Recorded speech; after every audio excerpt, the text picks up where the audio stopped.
Chers amis, bonjour, on se retrouve pour les Passions d'un Hébreu. Aujourd'hui, nous allons parler de ce que nous appelons le Deep State, l'état profond.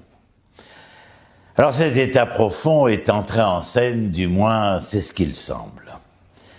Au début de son mandat, le nouveau président des États-Unis, Donald Trump, a limogé sans ménagement une douzaine de hauts responsables du FBI et un nombre similaire de procureurs fédéraux jugés hostiles à la Maison-Blanche. Il a aussi nommé des critiques de l'État profond, dont Tulsi Gabbard, Kash Patel, Robert Fitzgerald Kennedy Jr.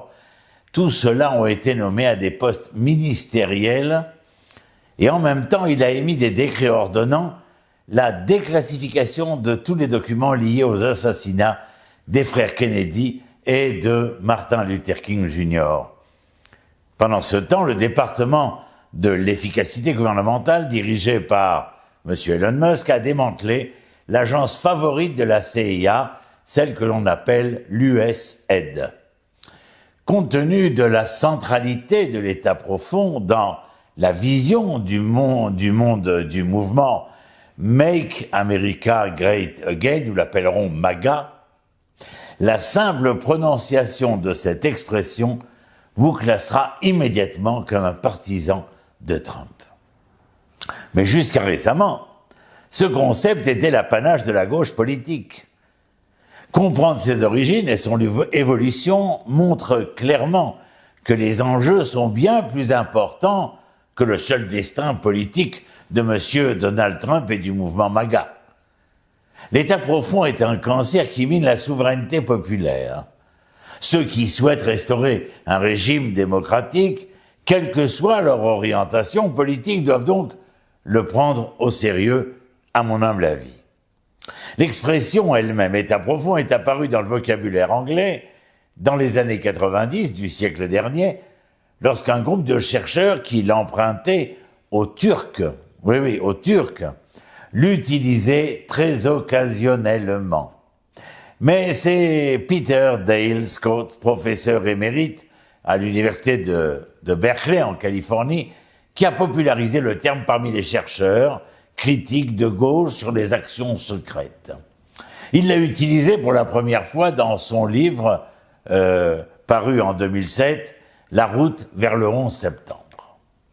Mais sachez que en turc, Derin Devlet, état profond, désignait des réseaux clandestins au sein des forces armées qui se considéraient comme dotés d'une légitimité, d'une autorité transcendante, ancrée dans la fondation de la République par Mustafa Kemal Atatürk.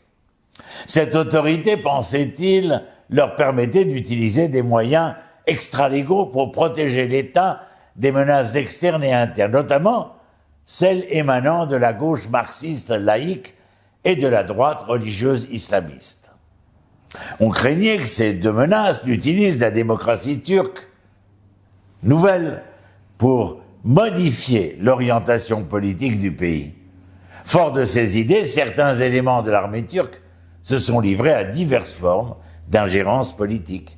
Ils ont entretenu des liens corrompus avec des gangs de trafiquants d'héroïne et ont lancé des coups d'État, réussis ou non.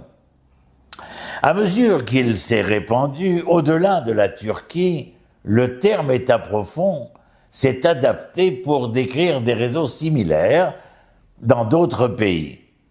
Il implique toujours que des fonctionnaires, des bureaucrates non élus peuvent saper les dirigeants élus et façonner les politiques de manière antidémocratique et sans contrôle public. Dans l'usage que Scott en fait, il désigne un pouvoir qui ne découle pas de la Constitution, mais qui se situe en dehors et au-dessus d'elle, plus puissant que l'État public. Bien avant d'importer l'expression turque en anglais, Scott écrivait sur la politique profonde des réseaux clandestins de potentats gouvernementaux et commerciaux qui exercent le pouvoir contre la volonté des citoyens et de leurs représentants élus. Et là, toute la différence. Selon Scott, l'État profond est une structure floue combinant des éléments de l'État sécuritaire et de la bureaucratie permanente, avec des réseaux de financiers riches, très riches, du secteur privé. C'est fondamentalement une forme de pouvoir descendant ou fermé par opposition au pouvoir ouvert de l'État public ou ce que nous appelons res publica, la chose publique, qui représente le peuple dans son ensemble. On pourrait dire que c'est le pouvoir de veto ultime. Au cœur de la notion d'État profond se trouve le fait que des réseaux d'élites se sentant contraints par la démocratie utiliseront des méthodes illégales pour la contourner. De fait, presque tous les auteurs qui emploient ces termes décrivent non pas une entité unique, mais des réseaux englobant un éventail d'individus et d'institutions. C'est aussi le cas de réseaux dans les réseaux, comme l'a formulé le nouveau directeur du FBI en ce moment sous le mandat de Trump, Kash Patel.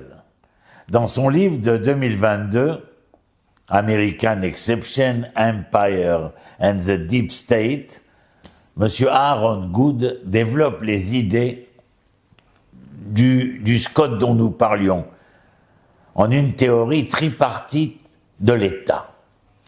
Le modèle de Good comprend trois entités. La première est l'État public, incarné par les gouvernements élus au niveau fédéral, étatique et local, ainsi que leur bureaucratie de fonction publique. La seconde est l'État sécuritaire, constitué de l'appareil gouvernemental, du renseignement, de la sécurité internationale et nationale.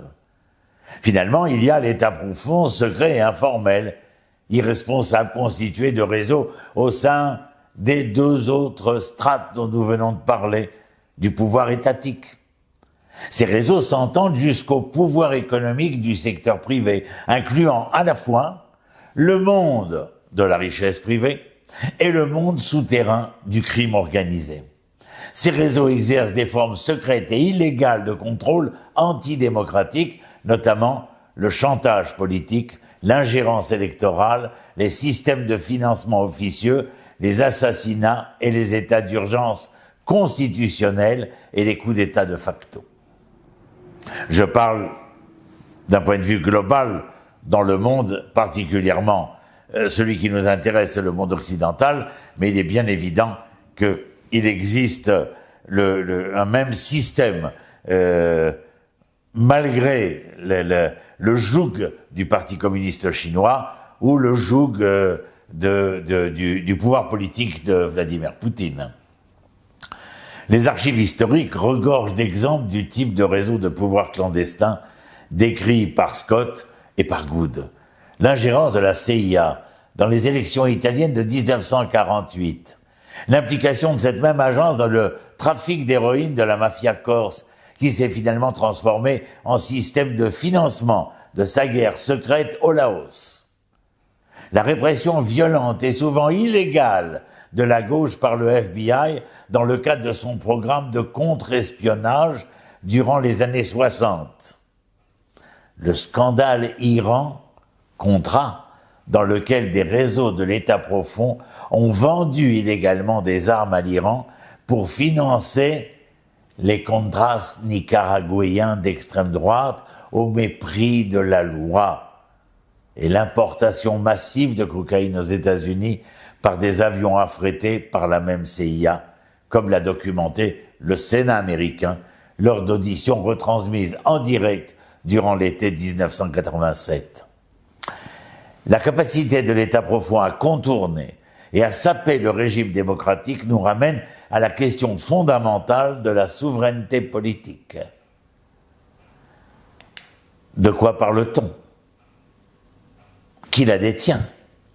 Ces dernières décennies, la définition proposée par le théoricien du droit nazi Carl Schmitt s'est révélée, bien malheureusement et bien malencontreusement, d'une pertinence troublante. Selon lui, Carl Schmitt, la souveraineté ultime au sein d'une démocratie constitutionnelle réside dans le pouvoir qui peut légalement suspendre la Constitution ou tout en partie. Ou comme le dit Schmitt, le souverain est celui qui décide de l'état d'exception.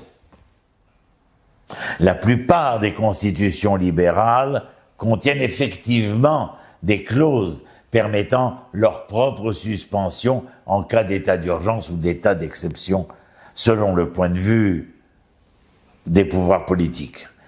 Ces clauses sont des caractéristiques nécessaires de la politique démocratique dans un monde qui fut, qui est et qui devient dangereux de plus en plus.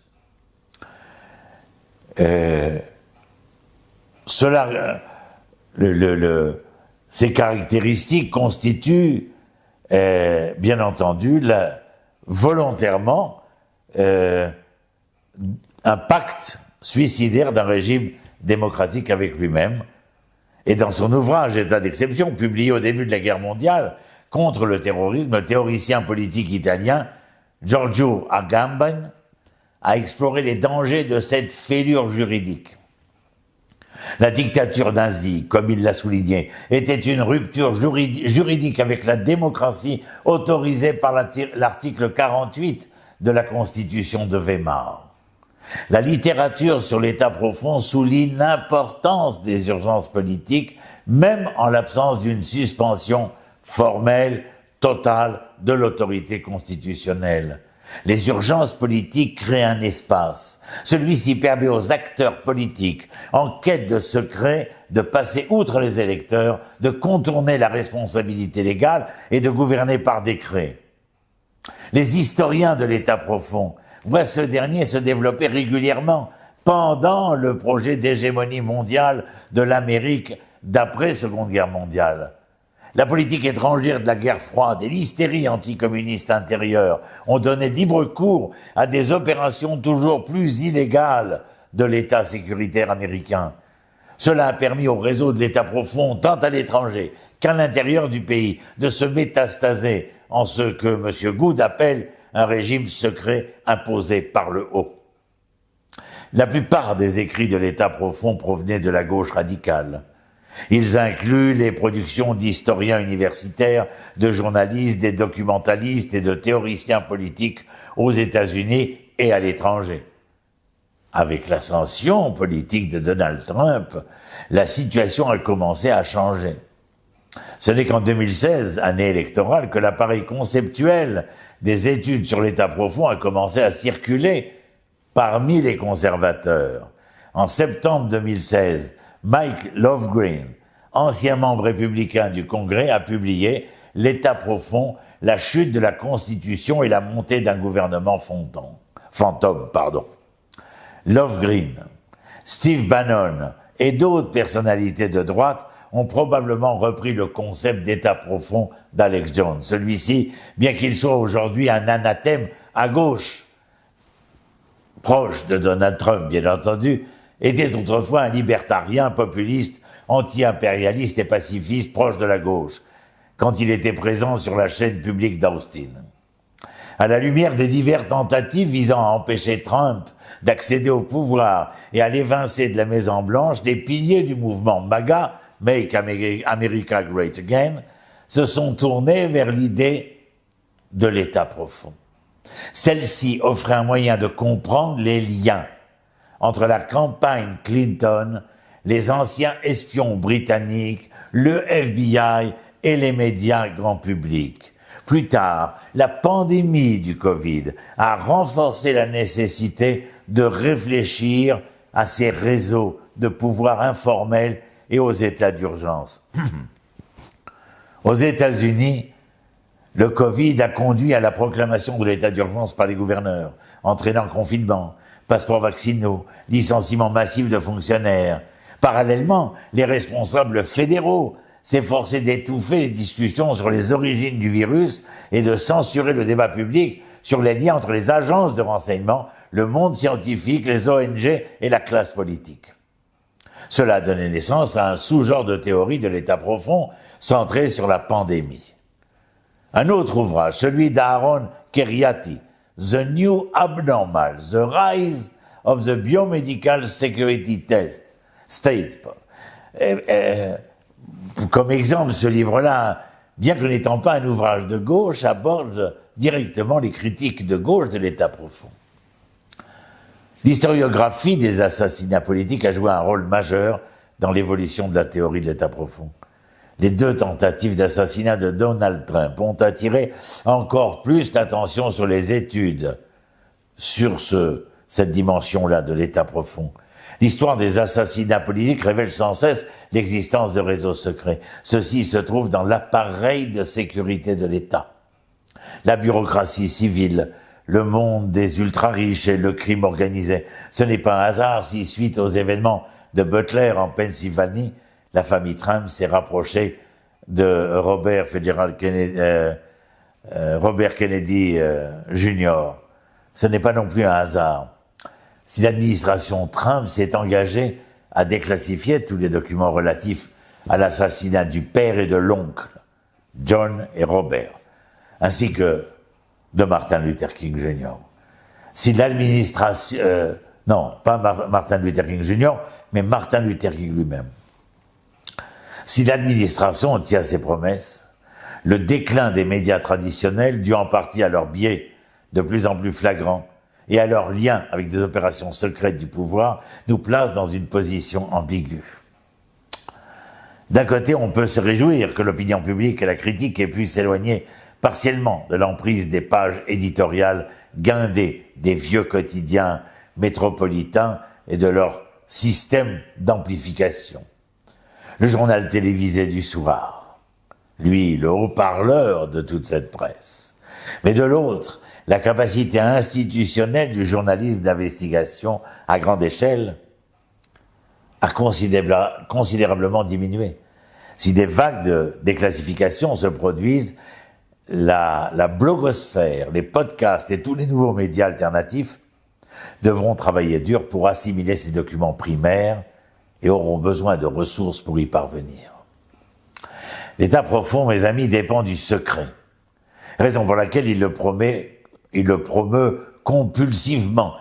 Une nouvelle transparence fondée sur cette même déclassification massive de documents sécuritaires est essentielle pour susciter un débat national susceptible de contribuer à extirper le cancer de l'État profond. Trump lui-même et les principaux responsables d'agences comme Gabbard, Kennedy, Patel doivent prendre l'initiative de révéler une histoire jusque-là occultée. Mais tout le monde devra contribuer à donner un sens à ce que nous apprenons si nous souhaitons voir la démocratie s'épanouir. Un débat national vigoureux est également essentiel si nous voulons empêcher la relance de l'État profond à partir des vestiges réformés des anciennes agences. En bref, cette opération ne peut être laissée aux experts. Elle nécessite la lumière désinfectante de la déclassification et du débat public.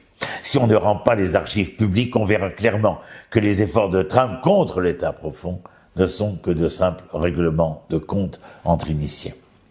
La pression populaire doit être exercée dès maintenant pour nous aider à éviter ce devenir-là.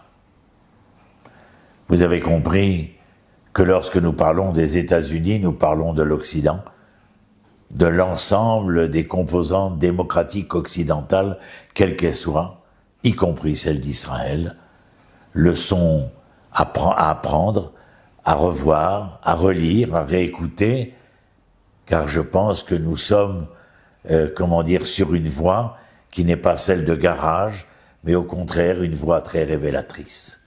Shalom, shalom, et à très bientôt.